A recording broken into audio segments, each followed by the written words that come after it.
Hi, this is Scott Garibay, and today I'm going to be talking about the box journey. So what is the box journey?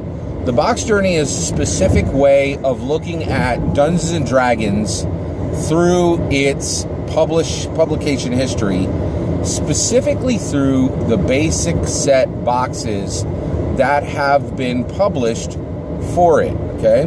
Now, the reason why I'm talking about this today is I have been listening to a podcast called... specifically called Another Question, and it's a really fit for tabletop role-playing games. I think Another Question is the best commentary about Dungeons and Dragons and tabletop role-playing games overall, available in any medium. Like, it's better than any book I've read. You know, if you're just not let's remove all game material. And let's just talk pure commentary. And there, by the way, if you're not realizing this, there is a massive amount of commentary on Dungeons and Dragons that is really kind of growing, right? Which I love. It's really wonderful, right? And it's in every possible medium. You can read books that are commentary on Dungeons and Dragons. You can listen to podcasts that are commentary. You can listen to video that is commentary. It's virtually every single available medium has commentary on Dungeons & Dragons. And I've listened to a lot of it.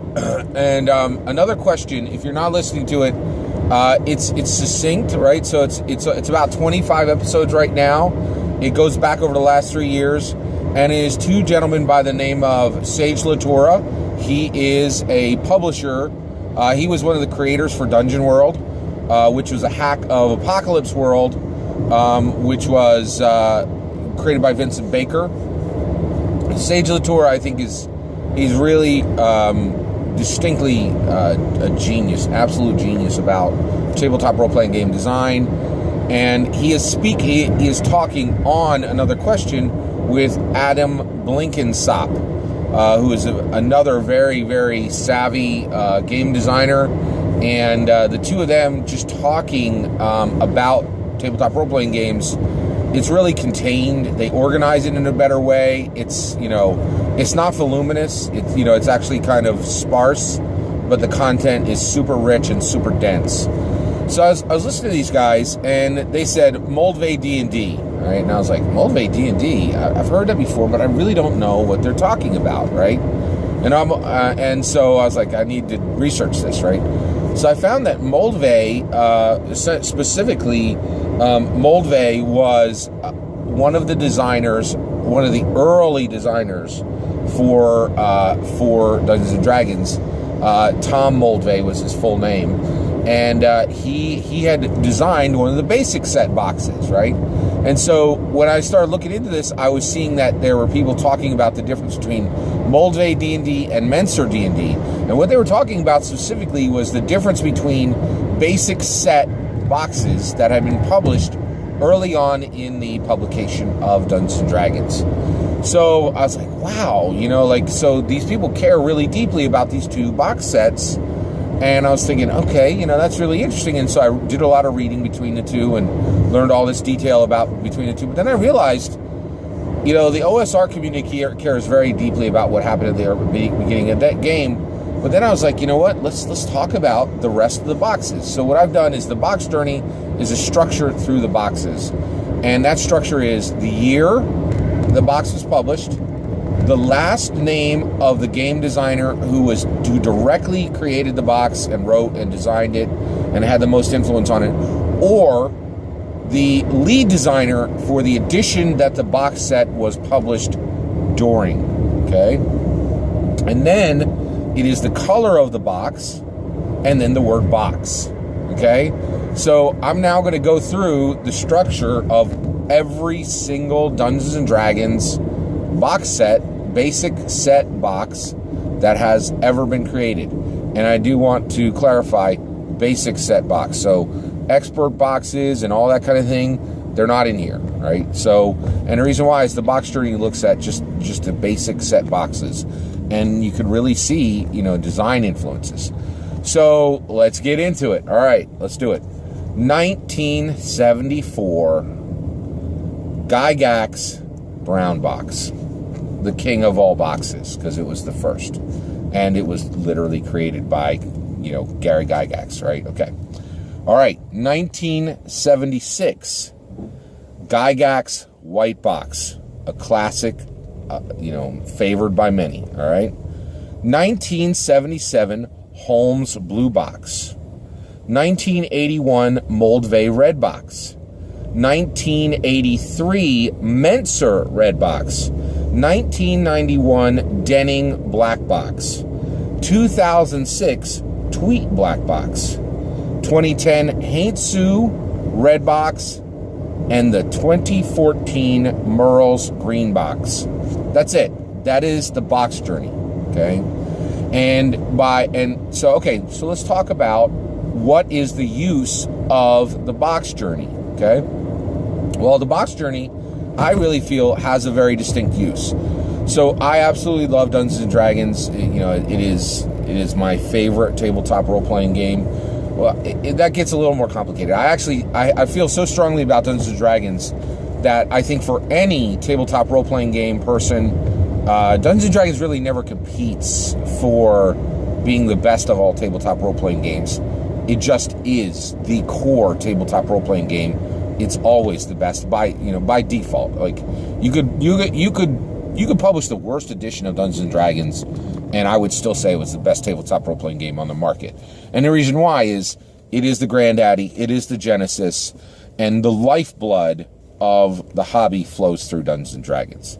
All right, so what is the use of the box journey? Well, really, I really feel that the use for the box journey is to discuss Dungeons and Dragons and commentate on Dungeons and Dragons from a scholarly perspective. So we have an immense amount of commentary on how to play the game. We have immense amount of commentary about the differences between the editions. And I think we've reached a point, now where, where are we at? We're 74, 84, 94. So 84, 94, 2004, 2014. We are coming up on the game being 43 years old.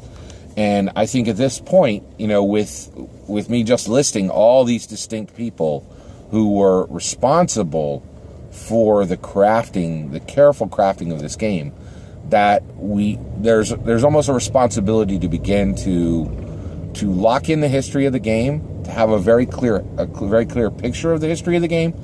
And because we have a clear history of the game, we can know the importance of the game, right? And how important each element of the game is, so that when a new person comes to design in Dungeons & Dragons, to write source material in Dungeons & Dragons, even to Game Master for Dungeons & Dragons, they have a sense of the history behind the game, right? And I think the box journey is very, very valuable for this, because these people, Tom Moldvay and J. Eric Holmes and Gary Gygax and Rob Heinsu and Jonathan Tweet, and Troy Denning and Mike Merles, and Frank Menser. These guys are all very different people, and their passions and their creativity and their distinct intellectual structure, their pattern of thinking impacted the game in just that amount of time, right?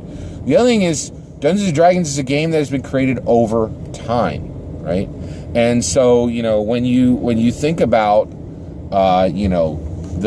the 81 Moldvay, the 83 Menser, right? When you think about those specifically, those were built in the time of Ronald Reagan. Now what did that mean?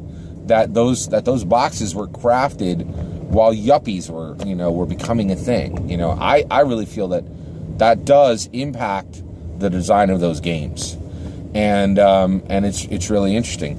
The other thing is there's some sad parts too, right? So I'm gonna throw this out there, and one of the reasons why I'm talking about this is going through the box journey, establishing the structure to refer to all the boxes, not just having this Moldvay box and Menser box, Moldvay D&D and Menser D&D. that level of detail is awesome. I appreciate that the OSR pointed us to that, but that level of detail should go through the entire game. And I will say, I'm calling out now, I think a lot of the old OSR guys were incredibly dismissive of 4th edition, and you know, many of them were not supportive of D&D. And I will tell you right now, you could, you know, the 6th edition of D&D could be 3 copies, you know, scrawled on a cat skin, you know, with crayon, and I would be, you know, I would be in line to buy it, and I would support it. I'm telling you, like, to me, D&D is so special that it really, you know, if you were there from the beginning, if you know, if D&D has given you joy for a large portion of your life, you know, I really feel that our support for the game needs to go beyond, oh, I don't like the way they did initiative in this, you know. And so, you know, that's important. So, but there was one thing that really made me sad about the, you know, about specifically the box journey is, if you look at it, there's never been a box that's had a female designer. And, you know, specifically, you know, this box has been turned over to this female designer. And so I really do think that the 6th, that one, I think we're due for a 5th edition box, right? I think we need another 5th edition box. And we could do that, right? And why do I know we could do that? Because it's already been done. 1E had multiple boxes. At least 1E had 4 boxes, right? So we can have multiple 5th edition boxes. So, like, if you look at the box journey, one thing that becomes super, super clear, in my opinion, you know, like, Wizards of the Coast should, you know, just take a look and, you know, and say, okay, we need to fix this, right? And one of the things, too, is the Mike Merle's green box, the 2014 Mike Merle's green box, 2014 Merle's green box, is it's actually the worst box that's ever been created, in my opinion. And it's not, the content within it is fairly good. Even the content's a little light, but the box itself is just horrible. Like, it's like this paper, you know, cruft. It's like, it just falls apart. Like, you literally have to put that box in another box for it to have any hope of surviving, right? And so, you know, and that, you know, so just the quality of that box. Now, I understand why that happened. And the reason why is, you know, it was 5th edition. It was coming out. They were doing everything they could to get that thing out, you know, out on into the real world, onto the shelves. And so I understand that, right? But I really think we need a tremendous, you know, beautiful 5th edition red box, right? Now, I would go with the same red design that was out there for, you know, for the Moldvay box and for the Menser box, and that was out there for the 2010 Heinzu box, which I thought was really, it's one of the best boxes. I loved it. And so, you know, so you could have a 5th edition red box. Now, what I would do is I would do a 2018 Care Boss red box. And so that would be, you know, I think the best step forward at this point for Wizards of the Coast. I think, you know, it would be a really an honoring, it would honor the history, and it would fix some history too, would be if Mike Merles, you know, said, hey, Emily Care Boss, one of the top designers in the game right now, please design, you know, the 5th edition red box. And that would really break history. Like, it would do something that really hasn't been done before. And that would be really special, you know, and I would be really super excited to play, you know, Care Boss D&D, right? That would be awesome, you know.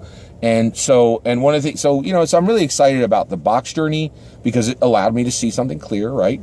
The other thing that I learned by looking at the box journey is, by looking at the box journey, you really have to look at the, at where each edition, each box lived within. And one of the things that is alarming, well, actually, you know what? It was alarming for a little while, and then I calmed down, and I actually have some hope, right? So one of the things is, let's just look at the years that the edition, that Dungeons & Dragons edition came out. Not boxes, but just editions, right? So you have first edition coming out in 1974. You have second edition coming out in 1989, right? You have third edition coming out in 2000. Fourth edition coming out in 2008, and 5th edition coming out in 2014, right? Now, if you're paying attention, those numbers are getting smaller every single time, which means that every single edition of Dungeons & Dragons has lasted less time than the last edition. And that is not good, right? That, you know, that is frightening, right? Now, with that said, I am a Warhammer 40,000 player, right? Warhammer 40,000, the books are generally even more expensive than Dungeons & Dragons. Warhammer 40,000 is younger than Dungeons & Dragons by a minimum of 10 years, right? I'm pretty sure it's at least 10 years younger. I think it came out in 85. And they have 3 more editions than Dungeons & Dragons, which means that that community has had to endure incredible tumult and chaos within their editions. And so, so we have 5 editions in 43 years. And so that it could be better. I think everybody wishes there was probably 1 or 2 less editions. But overall, that's not too bad. The other thing that's exciting is that 5th edition is now very close to, so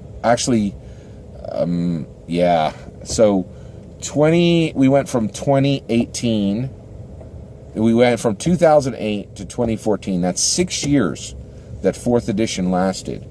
And actually, so I guess we really need to see what's going to happen with 5th edition, because 5th edition is now only 3 years old. Just 3 years old, right? And so it's got another 4 years to go to break the cycle, right? And to make each edition last, and so that each edition, to break the cycle of each edition lasting less time than the edition before it, right? So that is the box journey, and I think this is a really useful tool. Take a look at it, and I'm really curious what you guys think should be the next box. What year it should be, who the designer should be, what color it should be, and I also would love to hear any of your stories about playing with any of these boxes. Take care.